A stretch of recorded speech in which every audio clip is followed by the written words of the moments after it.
Hello and welcome to Security Scan. I am Uday Bhaskar.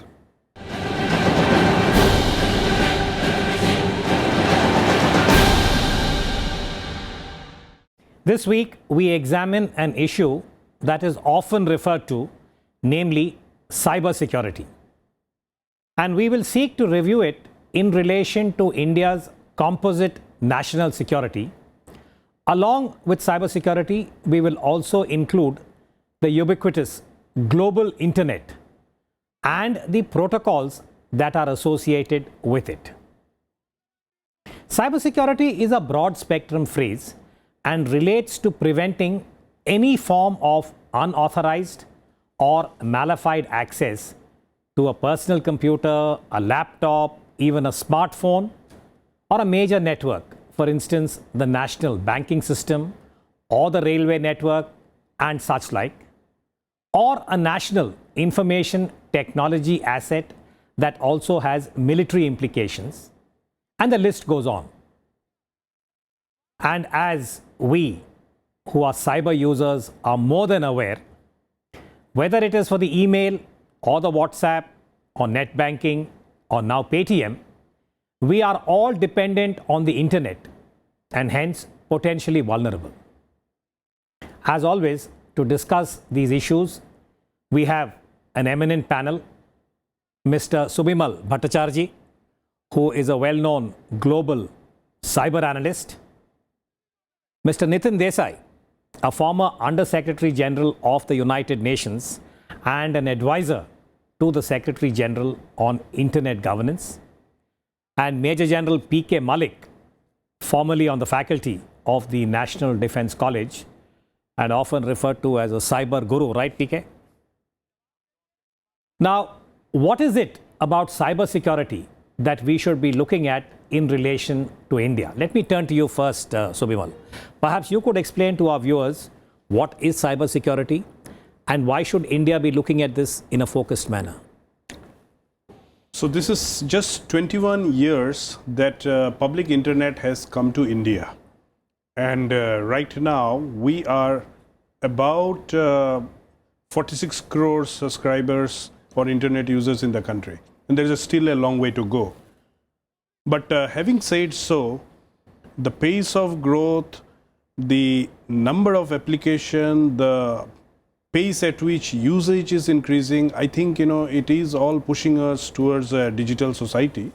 And the government itself is gung-ho with various programs like, Digital India and a lot of other avenues. And as you mentioned, even in the current crisis, the focus or a solution happens to push us towards the internet or cyberspace. So what you're saying is our cyber dependency is increasing. Absolutely. It's increasing and it's going to be more and more, and we all need to be conscious of the medium in which we are performing or trying to go and find our space.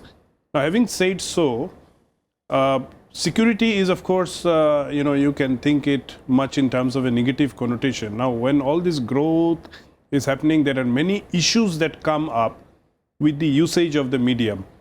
So as a result of which, even a lot of negative elements try and prop up something what you just explained very clearly, what could be cyber crime. So basically usage of the information technology medium to either increase the intensity of the crime or do newer forms of crime. And the fine line or the thin line among the tools that are used for some petty crimes or by terrorists or for state and non-state actors, there is very less in cyberspace.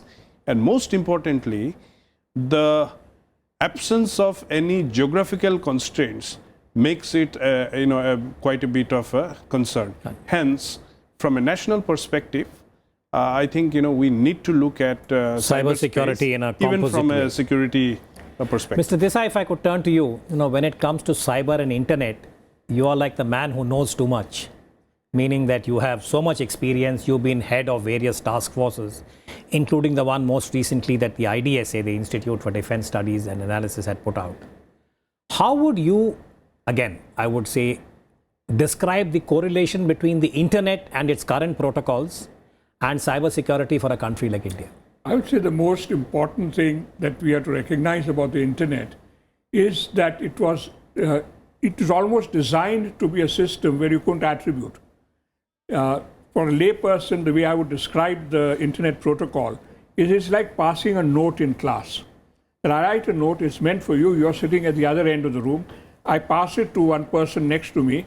That person, the only requirement is that person must pass it on in a different direction from where it came from, and it reaches you. And in theory, you cannot trace where it came from. In fact, it's even more complicated because of packet switching. It says if one bit of my note goes this way, another bit goes another way. And this is very important, that when you're talking of security on the internet, you are dealing with something where attribution is very difficult. So traditional security concepts like deterrence, retaliation are very difficult to apply. The other point that one should recognize is that it is an inherently transnational thing. There are severe limits to what one country can do in order to manage internet use. Even China, which has strong firewalls, there are people within China who manage to get around this through VPNs and so on. So it's the second thing people must recognize is this is not something where you can say, I will have a national capacity to defend this. And it will be something where what you do is embedded in how global governance of internet is So managed. would it be fair to say that cyber and internet are the equivalent of a global common? And to that extent, since I'm a sailor, let me add this and say that it's an extension of maritime, cyber and space is the new global common. Would that be fair? I would say that in many ways the challenges is exactly like the challenges of managing traffic on the high seas. Not very different. The whole business, it's so that you cannot do it unless you have a cooperative mechanism. I'm going to come back to you on this question of national capability and the global, linkage. But General Mallick, if I could come to you. Now, there is a sense that today military technology is moving in a very, very rapid manner, and that cyber security and everything that we associate with cyber, space wars, whatever, is a very important adjunct. So could you help the viewers to understand what does cyber security mean for the country's overall military capability? After the land, sea, air and space, the cyberspace has been now officially designated as fifth dimension of warfare. US has already done it, and NATO countries and others have already done it. So it is a dimension of warfare, a domain of warfare which is acknowledged. Second is, it has got no boundaries. So whether you are in a military space or any other space, things can come from anywhere and go anywhere. So you are not isolated as far as the security aspects are concerned in military domain, though you may like to have a lot of defensive and other aspects which are to be done. But you are not isolated at all. You are part of the, as you are mentioned, is a common domain or common space. Now, what has happened is all over the world, armed forces have started having a separate branch called cyber branch. You may name it anything. They have got designated strategies for their defense services, or cyber strategy or defense strategy. They are in print all over. Naturally, a lot of things are not there, but there are a lot of things which are already put in there.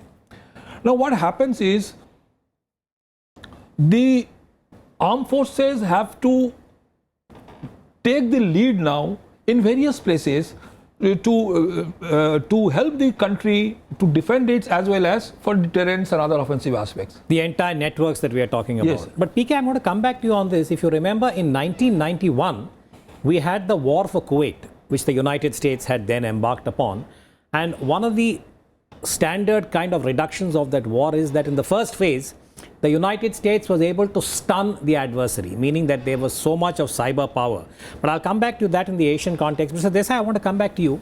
You have often spoken about civil military and the suggestion that there is no such distinction when we talk about overall cyber capability for the country. And since you headed this task force, can you briefly tell us the civil military kind of issue and what is the reduction of the task force recommendation? Yeah. The key point is that, yes, the cyberspace is a fifth dimension of war, but it's very different from the other dimensions. When you're talking of land, sea, air, there is a well-defined physical space which you have to defend. In the case of cyber, it's not the physical space. The physical capacities for cyber use, your telecom towers, your telecom systems, etc., are the domain of your normal land, sea, air capacities. What you are defending is a functionality. What will be attacked is a functionality, your air traffic system, your energy transmission system, your banking system, etc. Now, you can't defend this by leaving it entirely to the military. It will necessarily require close cooperation between those who are handling this in the defense services and those who are responsible for managing these networks. So the key point that I would stress is that in the case of cyber defense, or for that matter, I would argue even cyber warfare, that in the case of cyber defense, cyber espionage, cyber crime, even cyber terrorism, you will need to have dense cooperation between the the military services and the civilians who are responsible for this. In fact, we have a huge job of sensitizing our civilian network managers to these threats. So we are talking about a national lattice, in terms of how this works. Would that be appropriate? You did this in the Commonwealth Games. The Commonwealth Games were there. They did put together the security services and the actual managers of the network together. But this is something which we will have to do on a much greater and scale, much deeper scale. In a progressive manner. In a progressive manner. Subimal, you are the global cyber analyst. So, to make it easier for our viewers to understand, today when we talk about the global community, both in terms of nation states and the global citizen, how vulnerable are we as a collective to cyber crimes? Now, Nitin spoke about cyber terrorism, range of issues. So what, in your view, is the index of vulnerability, and concurrently, how equipped are we as a global community to deal with this? I think as Mr. Desai had just mentioned, the transnational nature of cyber crimes. So, we are also as equally vulnerable as any other country.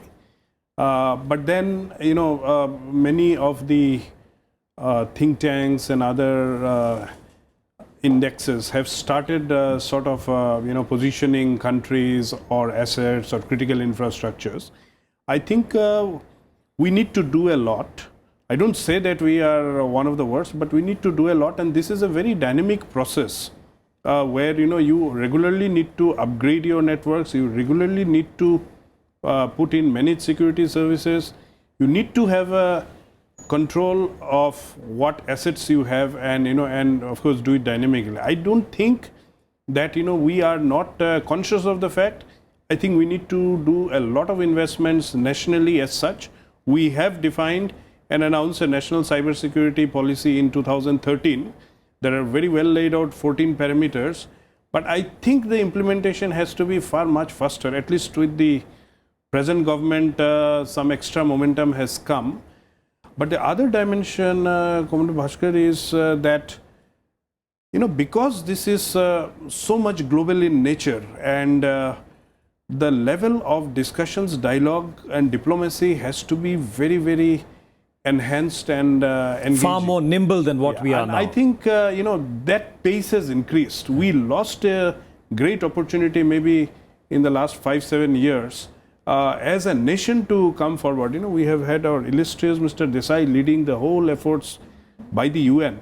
But then the efforts by the UN was tried to be given a kind of a different pitch by the major powers like the US and all, who thought that they should keep the UN away from the management of the resources of the internet. But it does appear that now this government, Prime Minister Modi and his team, seem to be very, very cognizant about the need, I think, to invest in this. But I feel there has to be a lot of budget allocation. PK, one area that you might want to look at, which is that we often talk about network-centric warfare in the 21st century.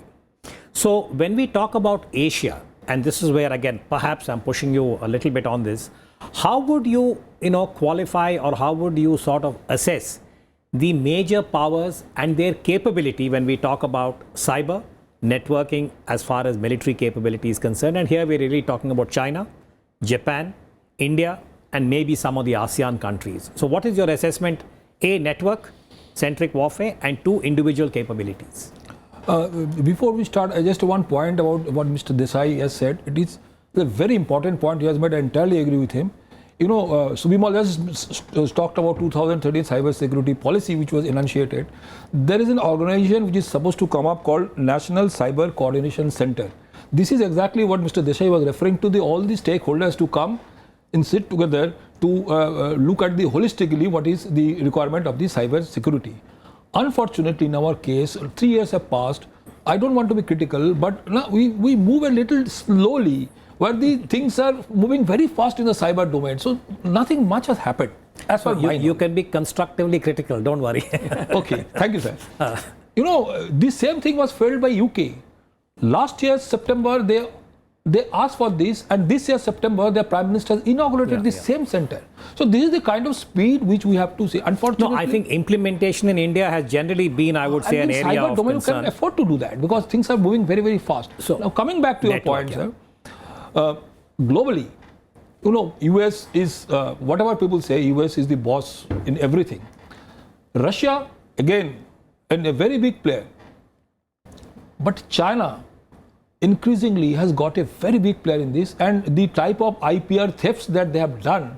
Why USA is very worried is not because they are spoofing or they are getting the information and all. It is the billions of dollars they have invested in their research and development, which China, without spending any money, been able to get and re-engineer this. This is the way why they are getting into these pacts and all these things are concerned. China is a very big player and is one of the potential adversaries. We have to be very conscious about that. Japan, again, is a highly developed technological country. They are quite well off.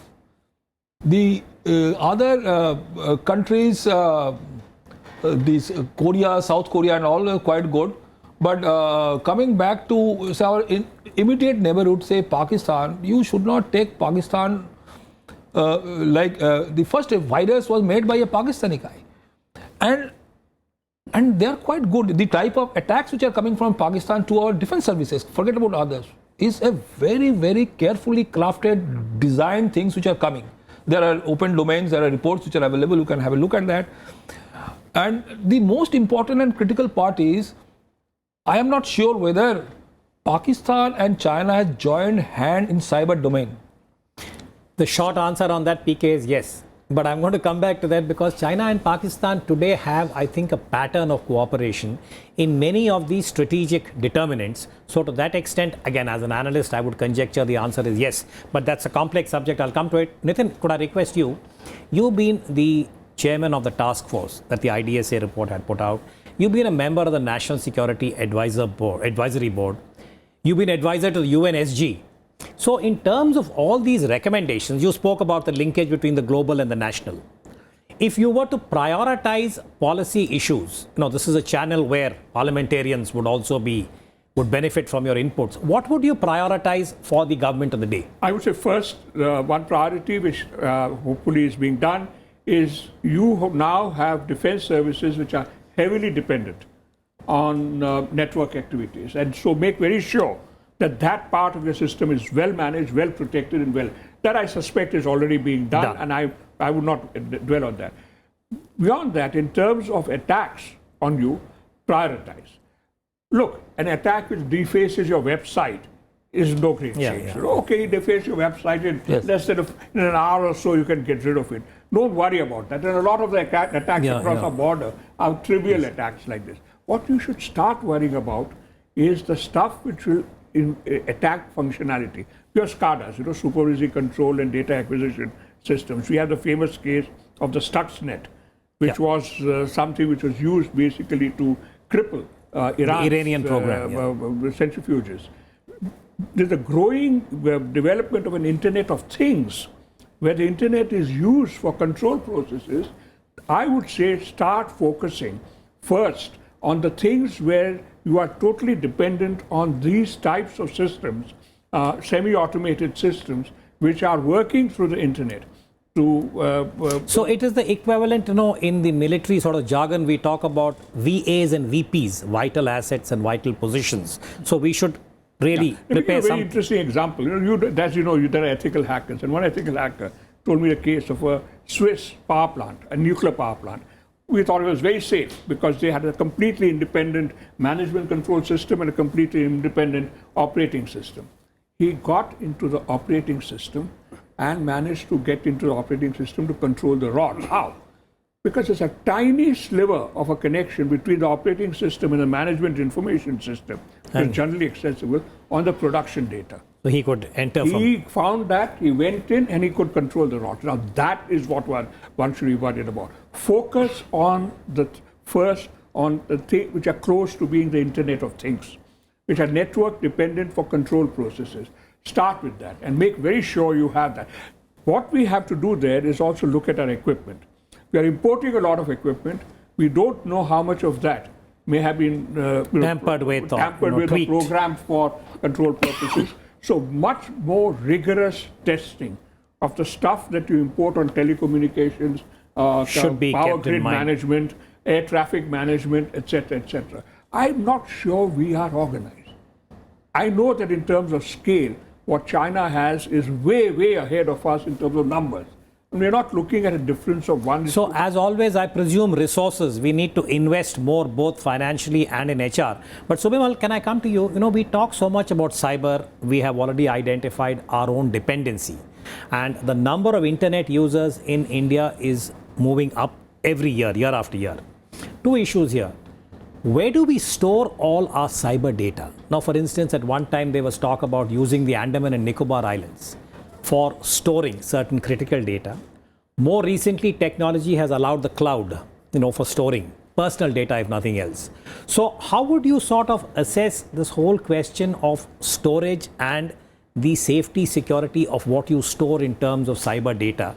And is India sort of cognizant, or what is the global, shall we say, median on this? Well, you see, we always have to bring in redundancy into the network. So we have to have backups, and not necessarily it can only, or it should be only in, say, an isolated place like Andaman, but even outside the country. I know many data centers in Mauritius also has a lot of our data.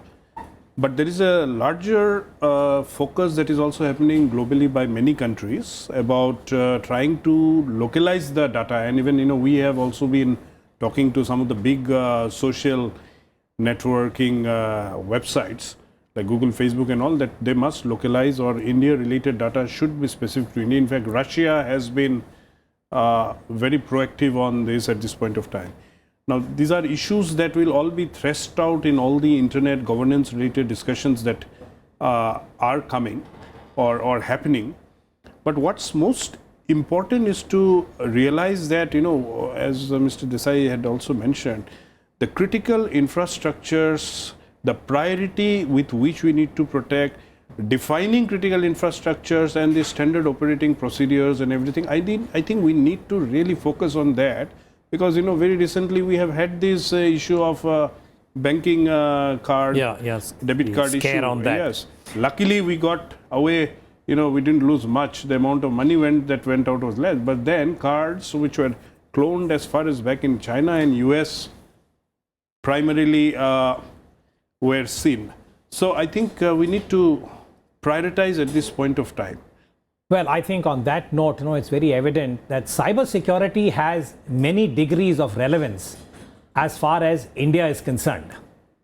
We had already noted that when we look at this at a national level, cybersecurity is applicable across most domains. India's web users, who were estimated to be about 350 million at end 2015, will in all likelihood increase to 730 million by 2020. But concurrently, in the period 2011 to 2015, cyber crime in India, or the number of crimes registered, has gone up by a factor of 5. That is sizable and cause for concern, since it has many negative connotations for national security.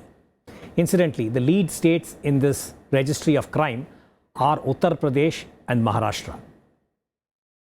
Cybersecurity has become a global challenge, and countries like India will have to acquire much higher levels of national capacity and niche expertise to ensure their composite national security, whether it is in cyber technology, commerce, law, and of course, global internet management. Young India should become more cognizant of this technological orientation, and the collective effort must be to give this sector the attention it warrants. On that note, allow me to thank my guests, Mr. Subimal Bhattacharji, Mr. Nitin Desai, and General Mallick. And thank you for watching Security Scan. Goodbye.